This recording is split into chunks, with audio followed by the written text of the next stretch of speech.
Welcome to Natural Habitat Adventures Daily Dose of Nature. Welcome to Winter, photography lessons for the upcoming season, presented by Dr. Whelan.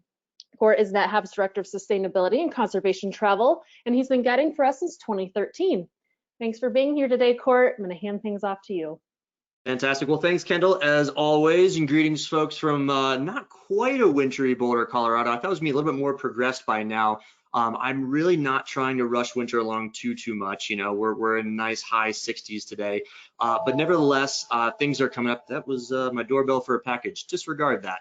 But nevertheless, winter's coming up, and I gotta say, it's probably one of the better seasons to take photographs, and that goes pretty much around the world. Actually, I'm going to show just a few slides at the end of what other winters in other areas look like and some lessons there. But predominantly, we're talking about winters that have snow and some iciness, that blue frosty color.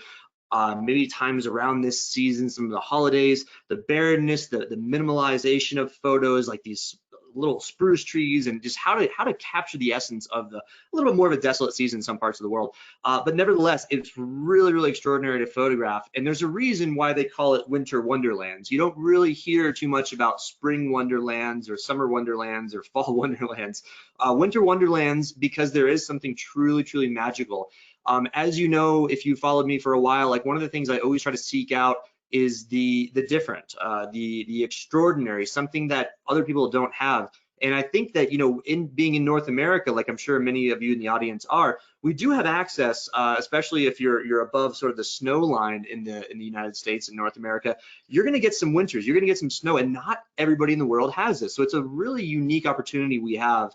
And so today's presentation is really to talk about what those opportunities are, how to really, you know, wring the towel out to get every last bit of winter in your photography, some inspiration, some information. So without further ado, let's go ahead and get into it. Now, one thing to keep in mind, of course, is that, you know, why people may be smirking when I say winter is such a great time to photograph is that it is cold. It is a little bit harsher to be outside. You certainly can't be outside for as long, or if you are, you need to have some serious winter gear and protection. So we're going to talk about that today as well. But you know, the wildlife, even though you might think the wildlife is not abundant in the winter, there are certain places that it can be abundant. There are certain critters that are abundant. And again, going for that uniqueness, you're photographing something a different time of year with a very interesting, different kind of background that is really tantalizing for getting that different type of photography portfolio. And maybe most of all, the light in the winter is really unique. It's really extraordinary. Essentially, when we're talking about winter in the Northern Hemisphere, really winter in any sort of hemisphere, even the Southern gets their winter. It's not quite now, it's at a different time. Nevertheless, the sun goes at a different arc over the horizon. We get a lower sun, we get more angled light, we get longer dawns, we get longer dusk periods, longer sunrises and longer sunsets, and a longer blue hour. I haven't yet talked a lot about the blue hour in these presentations. We're going to be talking about that today as well. So that lower angle of light actually gives better light to any sort of scene you're taking, whether it's wildlife photography, landscape photography. The light is really nice in the winter. Okay, so let's talk about the gear you may need for winter photography. We're going to talk today about both the photographic gear as well as some of the outfit, the outerwear gear, some of my tried and true recommendations from over the years. So I am now adding a smartphone to this classic slide that I often display. I've done a couple of presentations now on smartphoneography, so definitely take a look at those if you haven't seen them yet and are interested in upping your game with smartphone photographs. But nevertheless, you need a camera. That's, of course, one piece of gear. I'm going to switch quickly away from that slide and talk about the interchangeable lens type cameras, your DSLRs, your mirrorless, and what sort of gear I bring with me for winter photography. So as you know, I always have my trusty 100 to 400 millimeter. I do not often bring the big prime lenses with me. I think they're oftentimes too bulky. Sometimes they're too expensive. You can get away with a lot by having this zoom range of a 100 to 400. My other very trusty lens is the 24 to 105, just a medium range walking around lens. But two lenses that I'll talk about more today, and especially this one, and if you're looking at getting yourself a little holiday present, this is probably one of the best lenses for your money well spent. And we'll talk about more on this when we get into some of the winter light photos. So then ultra wide angle lens, I shoot with a full frame camera. If you shoot with crop frame, you're looking at more of like a 10 to 22 millimeter for those really big wide angle shots. Not quite fisheye, but you're getting like over 100 degrees of range in your photograph. it makes for really interesting type perspective shots. Okay, so talking about some of the winter considerations, batteries in the cold, one of the first things to think about. A lot of times people think the batteries are going to get zapped very quickly, but sometimes they really don't. Believe it or not, my camera, even at negative 40 degrees, photographing northern lights all night long, I might use 1, maybe 2 batteries. The trick with that, if you want to preserve battery life, is to be very, very cognizant of your LCD screen. So that's the thing that's going to wipe out most of your battery, is just that LCD screen. So I've found that mirrorless cameras, the newer mirrorless cameras by Sony and Olympus, they're fantastic in a lot of ways, but most of the time you have to look through the viewfinder, the big LCD screen in the back, to actually see your scene. Whereas the DSLRs that do have mirrors in them, they rely on an optical viewfinder. It's just a prism, okay? So it's not actually a digital representation. So your batteries aren't powering a screen. So DSLRs I find do better in the cold. Nevertheless, the best technique that I can give you is, have 1 or 2 extra batteries with you. Keep them in your pockets. If you have multiple layers on, you're going out for an evening or a whole day in the winter, just keep them in your pockets. Being next to your skin is going to keep them as warm as they need to be. If you're really worried, if it's really cold, especially on my Northern Lights trips when we get up to Churchill, I hand people a couple of hand warmers, throw those in the pocket with the batteries, and those batteries are just fine all night long. Camera protection, this is something that people like to consider, especially if you're going to be out in the elements with blowing snow. If your camera isn't quite weather protected, I'm often asked what this specific model is. This is by a company called Peak Design. They're sort of newer in the camera gear realm. If you like to nerd out on gear, go to their website. They have some of the most coveted camera gear of all time. They are a little bit pricey, but they're very, very high quality. You don't have to go with Peak Design to get some sort of camera weather jacket. The best thing to do is just Google camera weather jacket.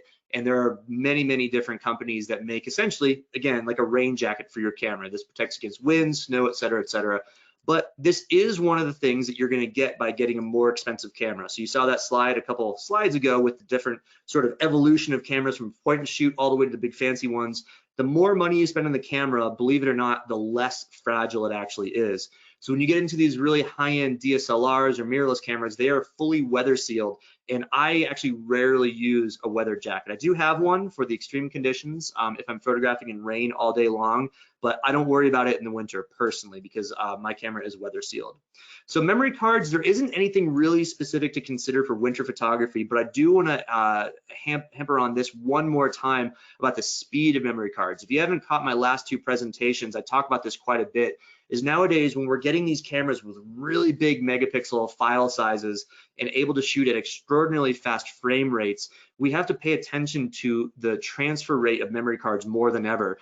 No longer can we get a new camera and expect just to go to Best Buy or Walmart and pick up the $20 memory card and expect that to work with all the technology built into your camera nowadays. So I'm not going to talk too much more about this, but I generally recommend paying attention to this transfer speed up here, also known as a write speed, W-R-I-T-E, write speed. That is how many photos your camera can transfer to the card per second.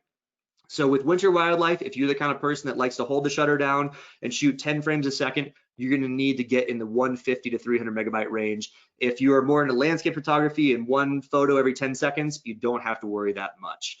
But again, maybe we can answer and talk more about that in the questions section if people are curious, but that's the gist of it.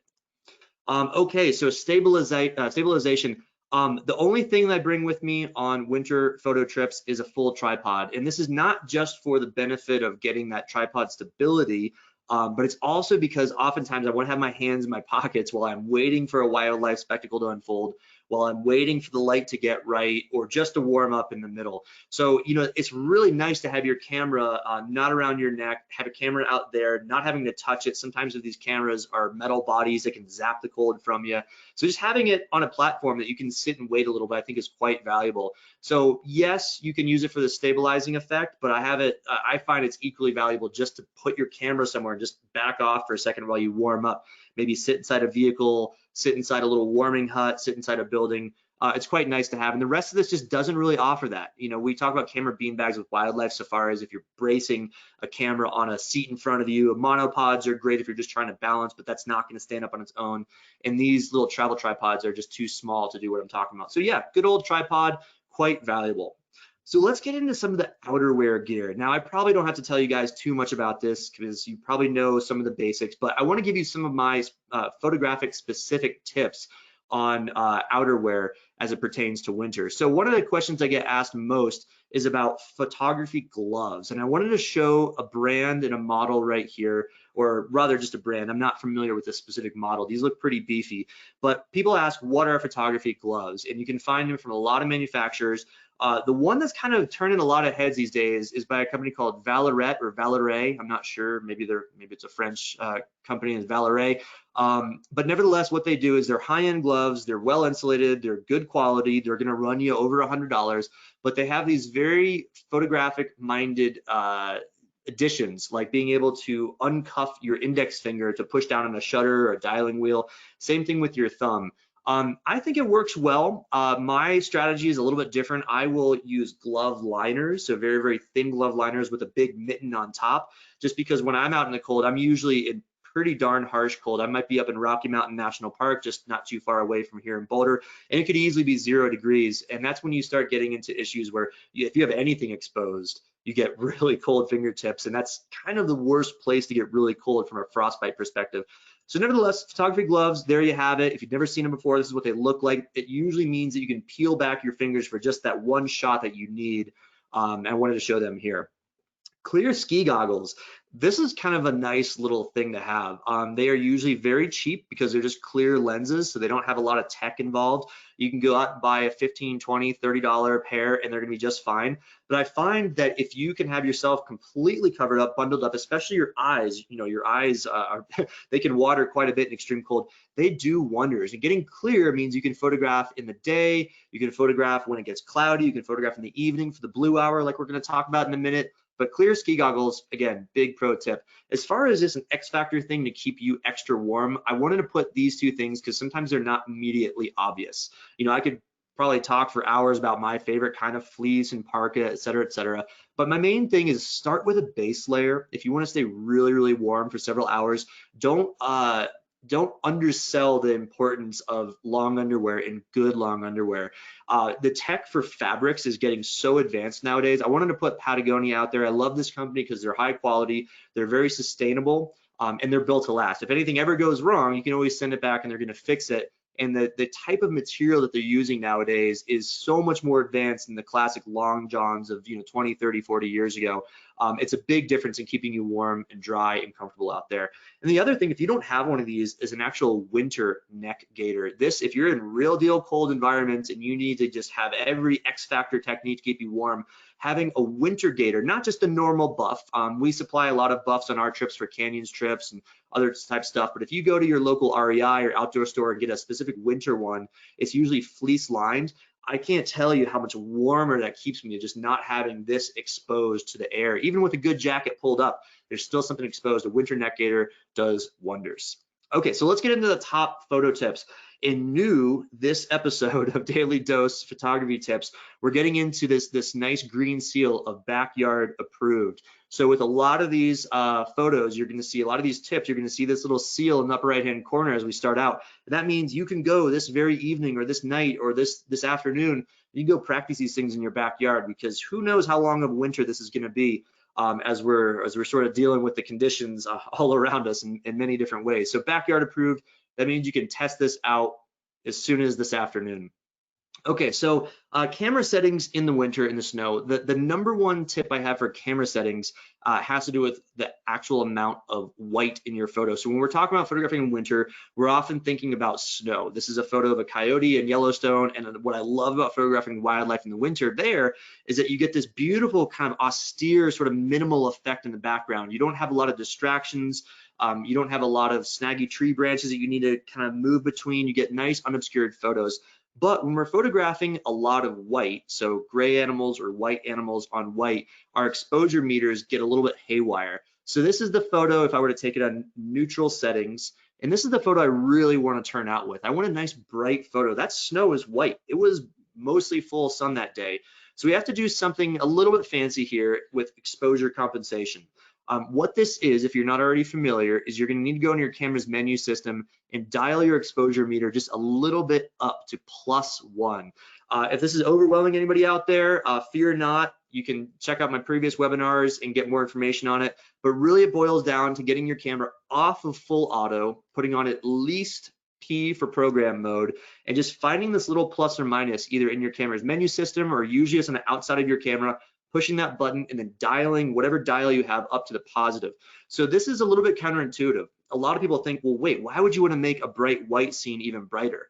Well, so here's the weird part, is that with scenes like this, what you're often getting is a preponderance of white, the snow. Your camera, for every single photo you're taking, when you're on an even exposure, is it's metering, it's choosing light based on about 18% gray. What it's trying to do is it does all this fancy math with algorithms and software, and it's averaging every single pixel together, and it's lightening and darkening the scene to average about 18% gray. When you're photographing a lighter animal on a lot of white snow, you actually want it to be way brighter than that. So what will happen if I go back a couple of photos, you see this is how it comes out of the camera if I have it on exact even, because it's trying to meter and it's trying to average for what it thinks is the right white balance, or the balance of white, different than white balance. We'll get to that in a second.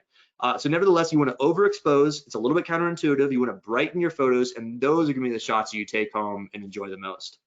There are a lot of winter scenes, even with this, a lot of other textures. That snow, you're still going to want to overexpose slightly. Again, this is backyard approved. You can go out for the next snow, your next road trip, anything like that, and test it out, and you will be happier if you artificially expose for brighter conditions. And you notice it's not detracting from the photo. It's not overexposing the bison or the fox in those previous photos. It's still keeping a nice balance, but what you do get is you get a lot whiter snow. You don't get that dingy gray color that might come if you don't actually go into that system and exposure compensate and boost it up a little bit. So a really great thing. There's no real tip with this photo. I'm going to resist from showing the rule of thirds this presentation because I talk about it a lot. But what I love about photographing in the winter is even when you don't have snow, but you have snowy conditions around you, look at how awesome that bright, even lighting is. So for any sort of wildlife, we got a pine marten here just outside of Cook City in the Lamar Valley in one of our Yellowstone trips, winter Yellowstone, is that you get such nice, bright, even lighting from the sun reflecting off the snow, and it's almost like a big pan reflector. Like if you've ever seen at model photo shoots, you see these people holding these big reflectors to reflect the sunlight. That snow bounces around the light, nice, soft, big, even light, and it creates these amazing exposures of wildlife. So this is just to say it's a great time for wildlife photography if you can manage to get out in the snow. So as you're practicing with some of these backyard approved photo tips and techniques, one way you can really level up if you do have a winter photo expedition planned, whether you're going with us to Yellowstone or you're going on your own road trip to a state park or some natural area or even your own backyard, practice with some of your gear on, because I can't tell you how much more difficult changing these settings and these dials with a big set of gloves on or with ski goggles. It does ramp up the difficulty level. So practicing in your own backyard with the gear is a little piece of advice as well. So let's get on to a really fun time of day that gets better and better with winter. So remember I said the lighting gets so great in the winter because of that low angle of the sun. Remember, the sun never really gets too high in the sky as you go further and further north in the northern hemisphere. And so what that means is you actually get a longer twilight, a longer dawn, a longer dusk. The blue hour is this very special time about 20 to 30 minutes after sunset. If you've never heard of this or photographed it, it is a really special time of day, and usually in the dead of the summer, especially if you're anywhere near the subtropics or tropics, you know, there is almost no blue hour whatsoever. But in the winter with that low sun angle, you get about 20 minutes, maybe even 30 minutes after the sun physically goes behind the horizon. So what this does, I could get into all the fancy science, but basically the red longer wavelengths go and pass through the atmosphere. The shorter blue wavelengths of color get scattered and kind of diffused through the air. So this is not any sort of Photoshop technique. This is truly what's coming out of the camera, and it's really, really special. And then you can add another element when you take a photograph of this, because of how our eyes perceive color in light, our cameras actually perceive the blue as it's actually happening in the atmosphere way better than our eyes. Our eyes are just not really good at perceiving color in darkness. That's why some people tend to have a little bit of difficulty seeing northern lights at night or seeing the pronounced green, whereas in our cameras, it's just right there. Our cameras are a digital instrument and they capture that blue of the blue hour or the green of northern lights perfectly well. So how do you do it? So the blue hour, again, it's a really, really great time. We usually don't have a whole lot else going on around, You know, here we are in Colorado, 4:30 or 5 in the afternoon. That's when this evening time sets in. So it's a great time to bop outside and take photos of just anything that you see out there, even little cabins or outfitters like this. It gets a nice capture of light if there are any street lights. So this is a great backyard approved or front yard approved if you have some street lights around to go test it tonight. Again, you're waiting for the sunset to go completely away, the sun to completely set. And for about the next 20 minutes plus, you're gonna see a really cool hue in the atmosphere. And when you take exposures, take shots, you're gonna see some really great results. So how do you do this? Well, usually a tripod is needed, but you'll see in a second, you can actually take faster shutter speeds than you think. Aperture is gonna be normally, you know, f2.8, f4, something on the small f number scale. This is getting into the night photography realm. So we've talked a lot about night photography and astrophotography over the last few months. It's not quite there. You'll notice you can actually get a shutter speed of about 1/20. This photo right here is actually 1/20th of a second. So I was handheld. I didn't have a tripod with me. I was just walking around in Cook City, and I was able to handhold it at 120 seconds.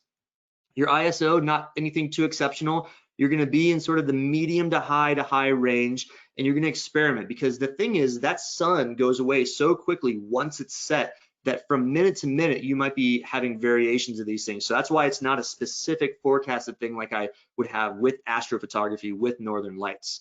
We'll go back to that in a second. Let me go through these. So yeah, this is your magic formula. The trick is not so much that these are fancy camera settings, but the time of day. So try to find some cool scenes, some nice angular light here if you do have some street lights, and just give it a shot. And as you experiment with that, you're gonna realize in the coming days or weeks, oh, this scene would be really good. Oh yeah, I know this little area in downtown, the city I'm living in, has really nice street lights, or has a really picturesque area for the blue hour. It's really fun. And it's not just buildings, you know, camping is a great time. Now, I'm not totally expecting you guys out there to go out camping tonight in the snow if you find the snow in your area. But this is just to say that there are a lot of scenes around North America, around the world, where this is really quite good. It's a great time to get silhouettes. You can notice I pushed it a little bit here. I'm in Madagascar. This is just moments after the sunset. You don't have to wait for it to completely go away. Get a nice little orange yellow hue in the horizon, use silhouettes of trees.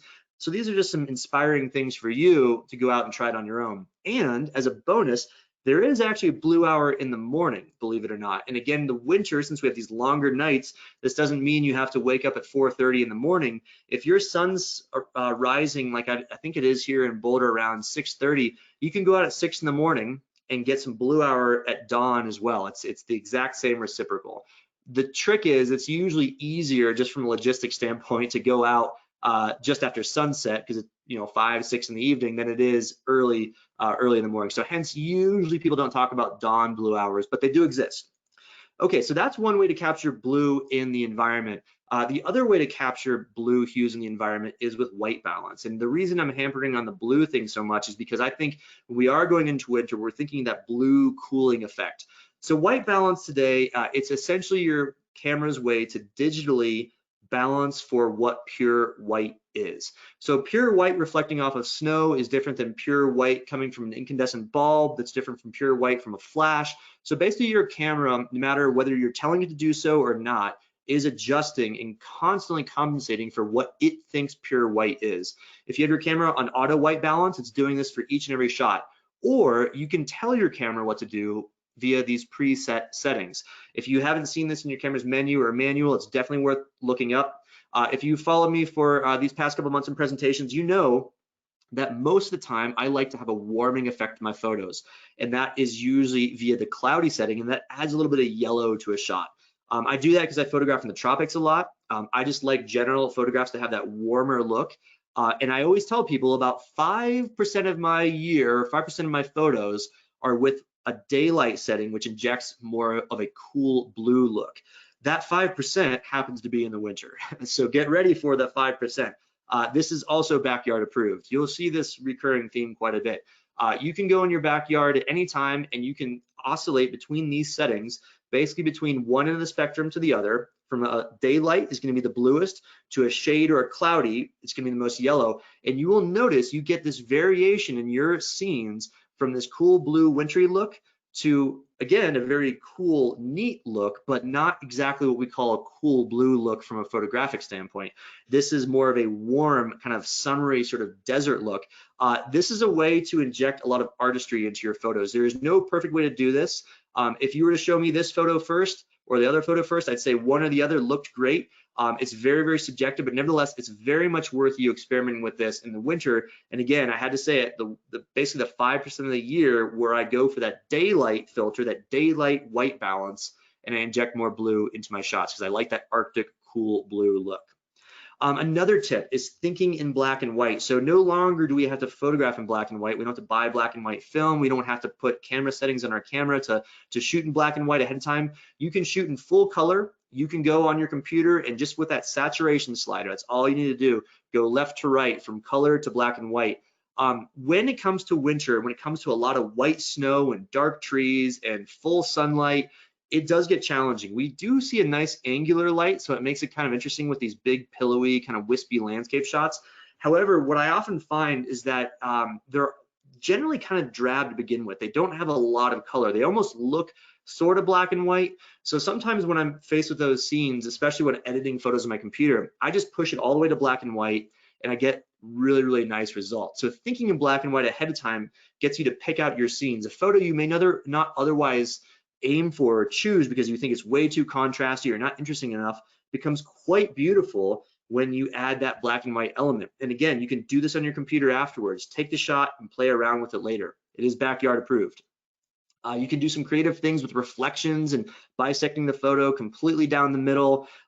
Sometimes, so kind of getting back to that idea of, you know, a color photo in the winter almost looks black and white. So this is full color. This is even saturated a bit. You know, I went on the computer and saturated. It is still very monochromatic. There's not a lot of color going on here. A little bit of blue in the sky, a little bit of green here, a little bit of yellow with some of the frost and the ice.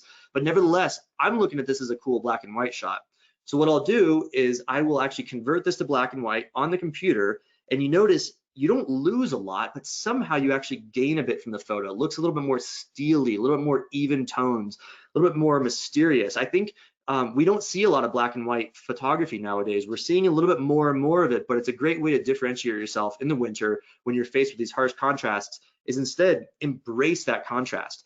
What you're also able to do is when you go black and white, you can play around in the computer and check out one of my post-processing webinars to talk about exact specifics, but you can really push the envelope with contrast and lighting. And watch this. Look at what I do when I edit this photo a little bit and really bring out some of those textures, some of the clarity, and it kind of boosts it and makes it real, like sort of Ansel Adams-y.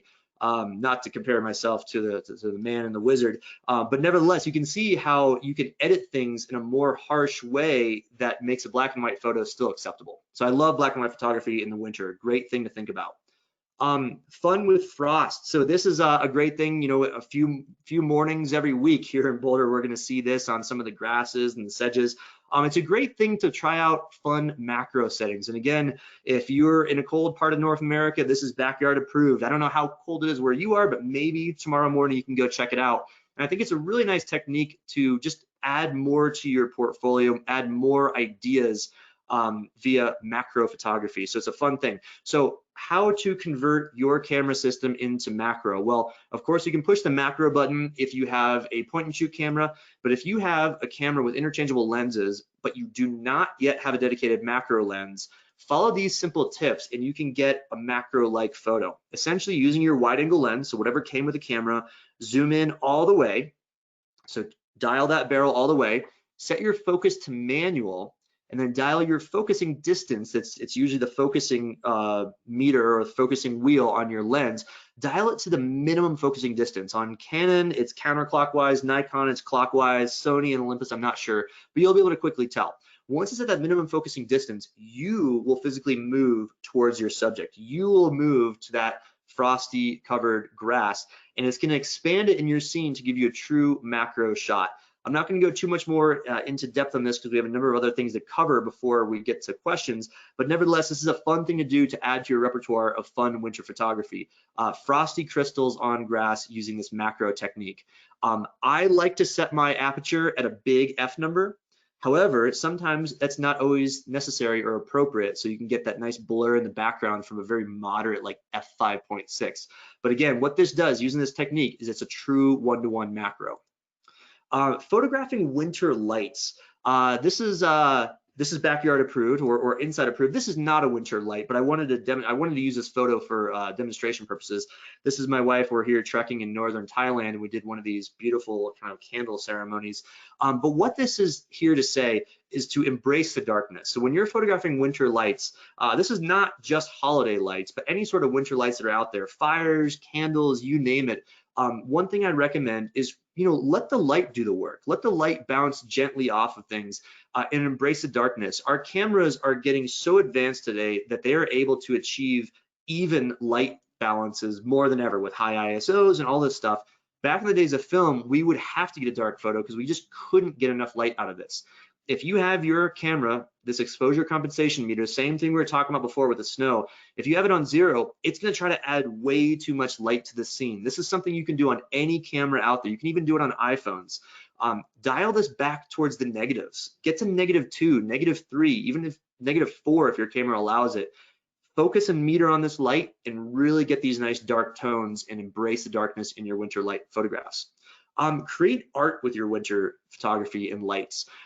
Like I said at the beginning of this presentation, if you want to splurge, it's not that big of a splurge, but give yourself a little holiday gift or someone that you love that is really into photography. This category of lens is needed to get photographs like this. I'm going to show a variety of other photographs with this nice blur.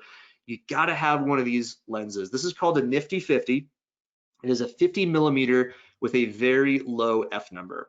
If you do not have one of these, you can pick one up for about $100, brand new.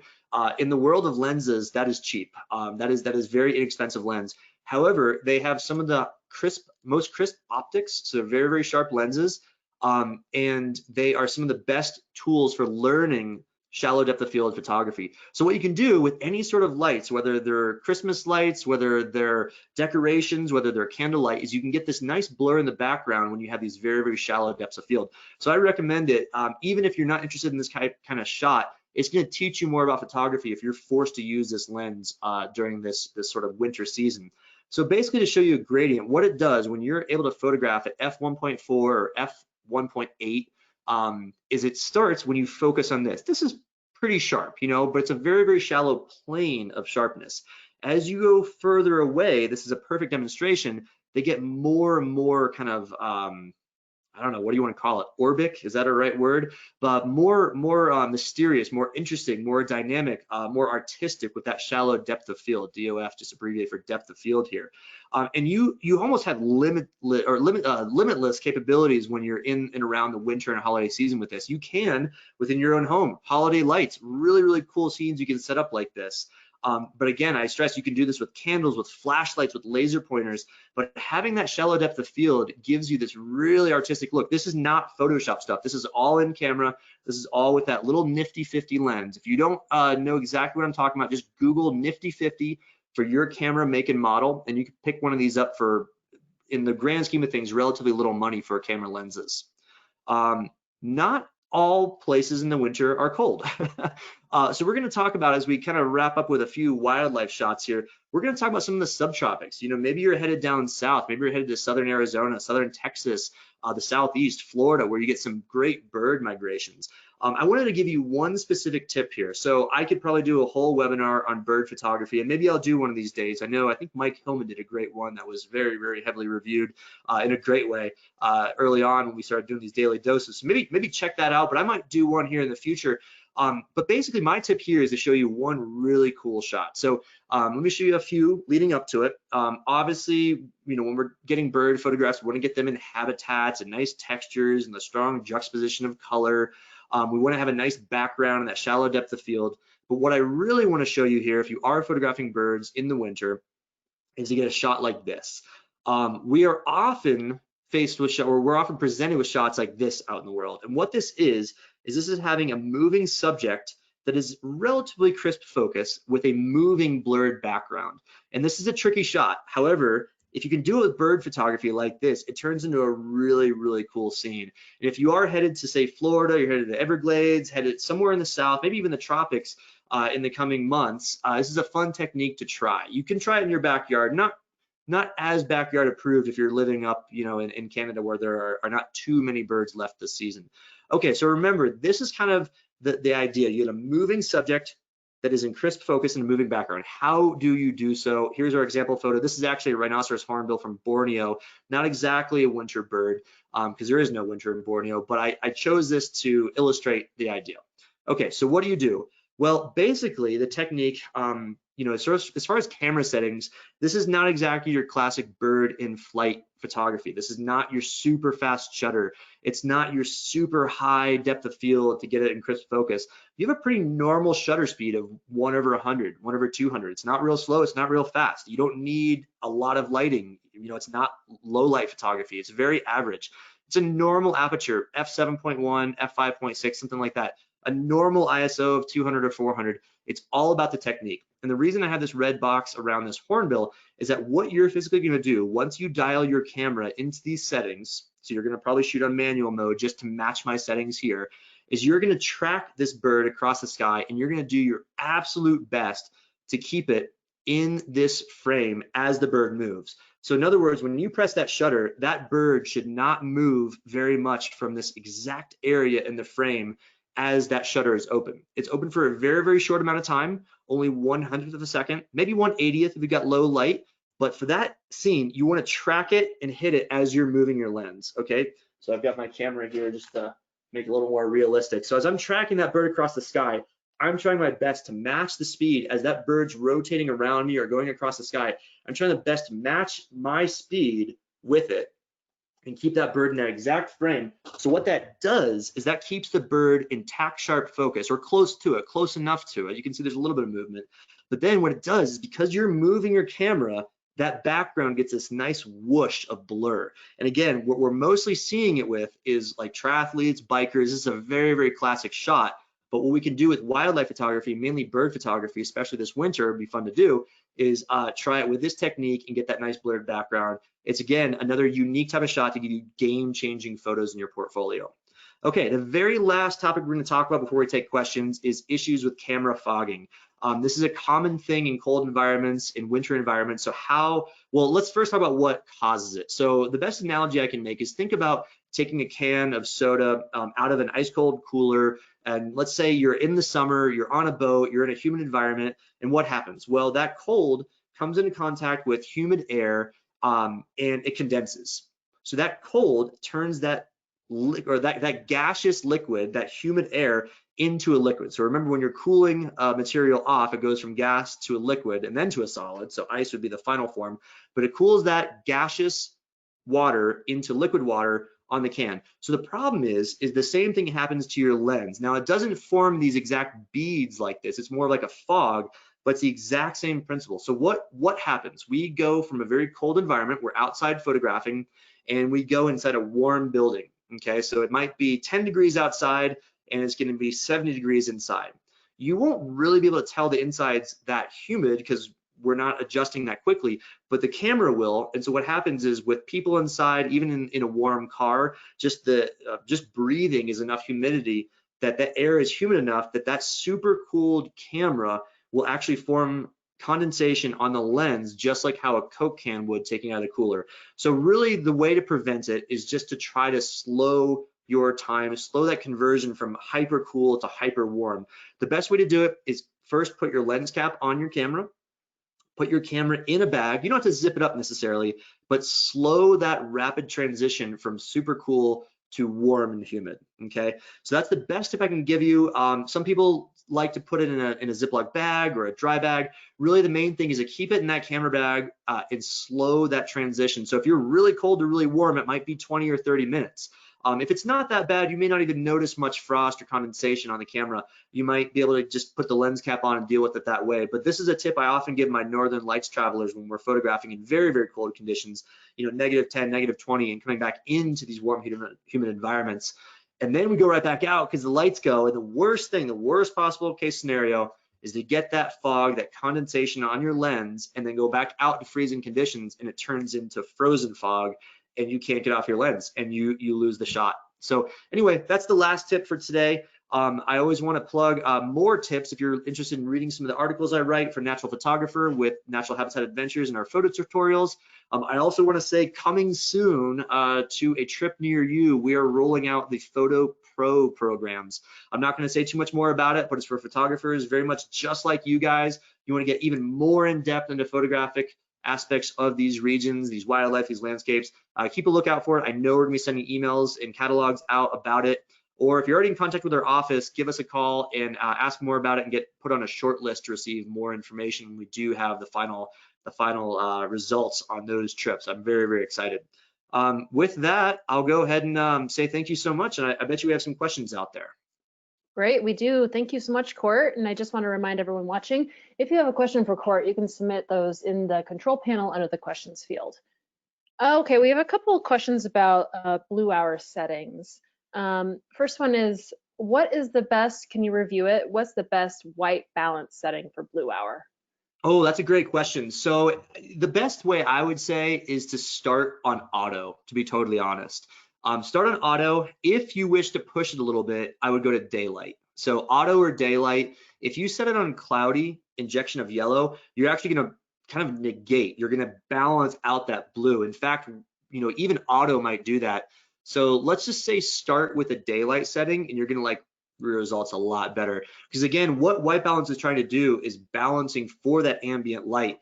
And we have this extraordinary opportunity with the ambient light being quite blue. So if you do a really harsh auto, or if you do cloudy, you're going to wipe it out. It's going to completely balance it out to be more like a gray.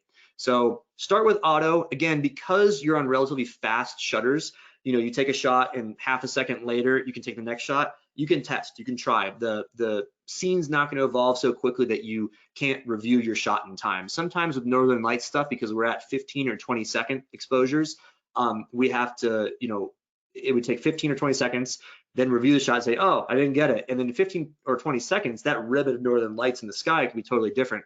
With blue hour, it's prone for experimentation, but let's just say start with auto or daylight. Okay, great. And the second blue hour question is, do you still use exposure compensation, and in particular when there's snow in the photo? Yeah, so for blue hour stuff, you're gonna want it underexposed. Generally, when you're shooting on manual settings, you can kind of play around with it, and that's where I gave you those very loose parameters. But yeah, in general, I would probably recommend, if you are gonna be on like an aperture priority mode or a shutter speed priority mode opposed to full manual, yeah, you pretty much want to underexpose it. The more you underexpose, the more richness of that color comes out. But it also, there's a lot of ways to answer that, because if you have a lot of lights in your scene, you also want those to be evenly exposed too. So the best thing, again, experimentation is key. I would probably start with a -1 exposure if you are compensating, and then pivot from there. Sometimes you might want to bring it up a little bit.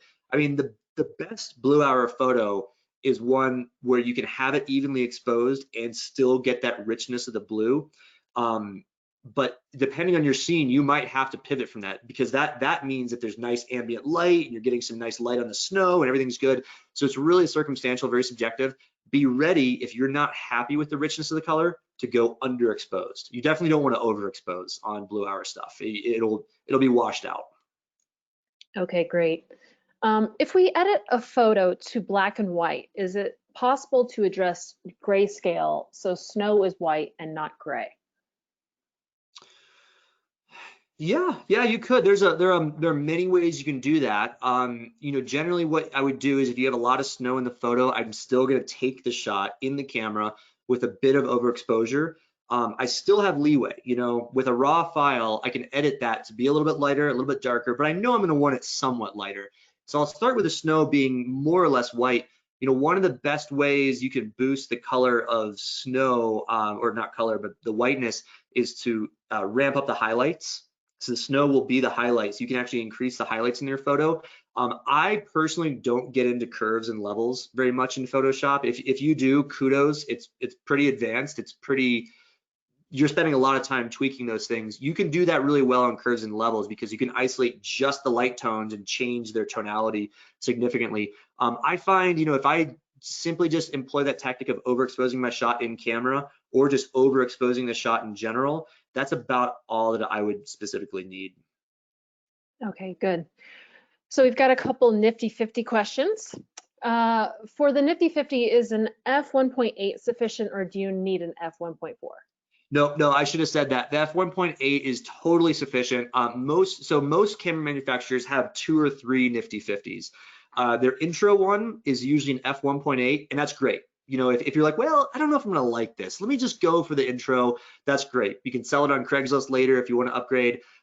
Usually the optics take a very, very small hit, so usually a very good quality. You could absolutely get those blurs, those bokehs or bokehs in the background with 1.8. When you go from the 1.8 model to the 1.4 model, you're getting a little bit better optics. You're getting a little bit better F number. So both of those, you know, that's good reason that if you're really into it to spend maybe $100 or $200 more. The biggest difference though is frankly the build quality. So what you'll notice about the intro nifty 50s is they're usually manufactured with a lot of plastic on the barrel. If you're hard with your camera, hard with your lenses, and you're knocking around and you're using it a lot, that's, you know, it's not as good of a build quality. I think truthfully, the reason camera manufacturers make the, you know, the 100 version, the 300 version, and then usually like a $1,200 version is the nifty 50 is a primary lens for wedding photographers. And if your whole business is built based on taking a little bit better of a photo every weekend of the year for weddings, you're going to drop the extra money. That's your whole business. I don't think if you're just using it sort of casually, you need the upper end. There's not enough difference in quality there. I have the middle of the road one. I have the f1.4. I got a great deal on Craigslist one of these years, but the 1.8 is absolutely sufficient. All right. And is there a nifty 50 for a crop sensor camera? You know, I don't know offhand. I would say, well, yes. The short answer is yes. It's the same nifty 50. The 50 works. It turns into like a 70 millimeter or like a 75 millimeter. So it's a little bit different. I still like that telephoto power that it gives. If you have a crop frame camera and you want to get exactly 50, you can get a 35 millimeter f1.4, and that turns it into like a 50. But frankly, I would get the same nifty 50 because there's a halfway decent chance one of these years you might upgrade to a full frame, and then you've got it. Yeah, I shot with a nifty 50 on my crop frame for many years, and I was very happy with it. In fact, that extra telephoto, because of the crop frame, that, you know, it bumps it up to like a true 75 millimeter, you get even more blur out of it. So yeah, stick with a 50. Okay, great. In your Cook City image, how did you expose it? Oh, let's see. I'm pretty sure I had it on all manual settings.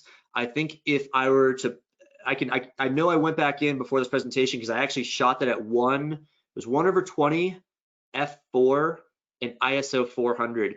So I did all manual settings, and what that would tell me on the top of my camera, if I was looking down, is it was probably underexposed by 1 or 2 stops. The first Cook City image where it was a distant mountain and there were just some red lights of like a longer street scene, not the one of the Bear Country Outfitters or whatever it's called. The first one was definitely underexposed. And you can tell that because, you know, it's a dark photo. Remember, embrace the darkness in any sort of night photo in the winter. But I did it where I set the manual and I probably saw that it was -1 or -2.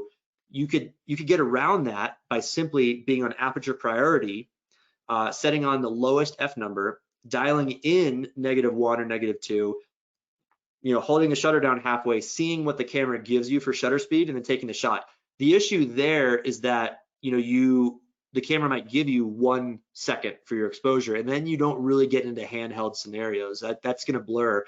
So that's the nice thing about telling the camera a reasonably fast shutter speed. You know, you can use techniques like, you know, crouch down and brace your elbows, kind of exhale halfway, almost like target practice, and take the shot. And 1/20th of a second, you can keep stable handheld if you're really diligent about it. Great. And there's a question about compact flash cards. You often mention fast SD cards, but do you have an opinion on the compact flash cards? Yeah, it's all the same. It's all the same.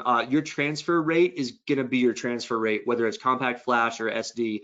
Compact flash is, gosh, you know, it's not going the way of the dodo, but it's there for whatever reason it's diverting more sort of like the cinematographic like film stuff, like video camera, like at 4K and whatnot. I'll be honest, I don't know enough about it to explain it real well, but I know compact flash for many years was the definitive way for high-end photography. I think it had to do with the speed of transfer, the reliability. Nowadays, compact flash is usually a bit more expensive. So if your camera, like many newer cameras offer, if they offer compact flash, they also offer SD cards.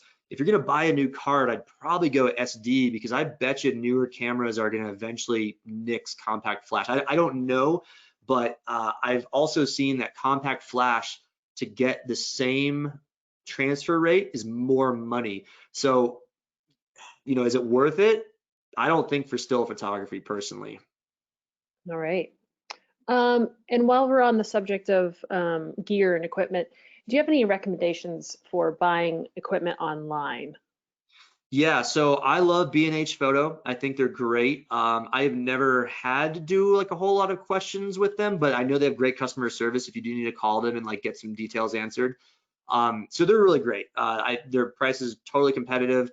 They're really good because they are one of the definitive camera shops in the nation. They have a lot of really trustworthy reviews. So even though these are like crowdsourced reviews, like let's say you're going to drop some serious money on a lens, and you're like, I got to read people's opinions about this first. I trust the reviews on B&H because the people that buy from B&H are more pro level. It's kind of like this weird chicken or the egg thing. But nevertheless, yeah, they're a great outfit. But that all being said, I've heard great things about Adorama. Amazon is pretty good as well. You just need to kind of do your homework on, is there a third party that Amazon is selling from? And like, do they have good reviews and all that? But I've never had any bad experiences from B&H. They're very, very good. It's B, like the letter, and H, very Googleable. So they're quite good. Great, thanks. And there's someone watching from the Northwest US, and they just want to know if you have any suggestions for photographing in the winter there, since everything's pretty dark and foggy and gloomy, lots of dark birds on dark backgrounds. Yeah, so my number one technique there is embrace it. You document the surroundings, like absolutely embrace it. Now, you're not going to get the same variety of photos as if you were to go to Churchill. Like I showed many, many different winter scenes, Churchill and Yellowstone and then Florida for birds. But nevertheless, the thing I'm looking at for these sort of dark and moody photos is embracing it. I think you do need to focus on some sort of subject. Taking a photo of cloud, just cloudy fog is going to be like taking a photo of a gray piece of paper. But finding something that comes out like a silhouette of a tree or a lone stoplight, something to focus and draw the eye towards, I think is quite important. And embrace techniques of minimalism in your photography. Embrace the cloudiness. You might want to underexpose your shots. So it's the exact opposite of overexposing for bright snow. If you want to showcase the dark and moodiness, you don't want to have an even exposure because your camera is going to artificially inject more light via the aperture and shutter speed, and it's going to be like, well, that's not how my eyes saw it. Like, this is dark and moody. I'm trying to capture the enigma here. So I would underexpose, go to -1 or -2 stops and really focus on that darkness and try to get something that might have a little bit of attraction in the scene, a little shimmer of brightness. And that's probably my number one way. I always try to make lemonade out of lemons. And if you have a very monochromatic scene and you're like, gosh, I wish this was more vibrant, focus on what you do have and just make it really, really pop. All right. And going back to some setting suggestions for Churchill, what would be the setting for Northern Light photography? Yeah, so Northern Lights, you can take out a page out of the Blue Hour book there, except quite exaggerated. So definitely tripod. Yeah, it's certainly worth checking out our webinar on, I think it was like Night Photography 101 or something like that. It was astrophotography with Keith Arnold, and then Northern Lights photography with me. I will answer this question, but that's like 30 minutes of answering the question. If you want to check out that webinar, much more details, many more details. But basically, long and the short, Northern Lights, you could literally just write this down and dial it in your camera and almost never change. 20-second exposure, 15 to 20 second exposure. F, the lowest number you got, so 3.5, 2.8. ISO, start at 2000, and that's the thing you change. If you can get a lower ISO, try to get a lower ISO. If you need a higher ISO, get a higher ISO. Get your camera on 2-second timer mode. You know, like if you were like a 10-second timer mode, if you're taking a photo and running and being with your family and taking the shot, 2-second timer mode means that when you hit the shutter, you don't touch the camera as it's exposing, so no movement of the camera. And then white balance, it's kind of up to you. If you can go with auto and just see what happens. If you want it to be a little bit more blue and cool for like snowy winter scenes, you can be on daylight. If you want it to be a little bit more warmer, that brings out more yellows and less blues, you can be on cloudy. I like it all, to be honest. You'll notice if you're scrolling through photos online, you'll see a lot of photos of both ends of that white balance spectrum. I think it has to do with, you know, what are the other features of the scene. The northern lights themselves, they get more green, which I think is the actual color as you get into that sort of warmer temperature, but sometimes you can slightly manipulate it and make it look more of a cool bluish green if you go towards that daylight, essentially a lower K number, a lower Kelvin rating. That's the unit for white balance. And then again, you know, I didn't mention this in the webinar, but you can do white balance on the computer afterwards. If you're shooting in RAW, you can absolutely adjust after the fact. But yeah, those are the short, long and the short northern light settings. The trick is not so much the settings, like those are just straightforward. You can't diverge from those very much. The trick is finding cool subject material, like if you have a spruce tree or an Inuit sculpture or a cabin or a barn. I think that's quite important. And then locking in focus is another difficult thing. And I could probably go on a long time about those, but that's where maybe check out that other webinar and you'll get a lot of really cool tips. All right, great. Well, this was wonderful, Court. Great preparation for the season ahead. We're just about at the top of the hour, so I'm going to hand it back over to you for closing comments. Great. Well, thank you, Kendall, and thank you guys today. Winter is coming. It's on our doorstep. You know, the other thing I wanted to mention is that when we talk about the light that comes with winter, really it's like a bell curve right around the winter solstice. So even though it seems a little bit early to be talking about this, you know, that peak darkness, that peak amount of blue hour, that peak low light, peak angular light is going to be more or less on December 21st. So we're not as far away from some of the winter scenes as you may think. But nevertheless, I'm glad to get you geared up for it. Let us know if you have any questions, and I'll see you here for the next webinar shortly.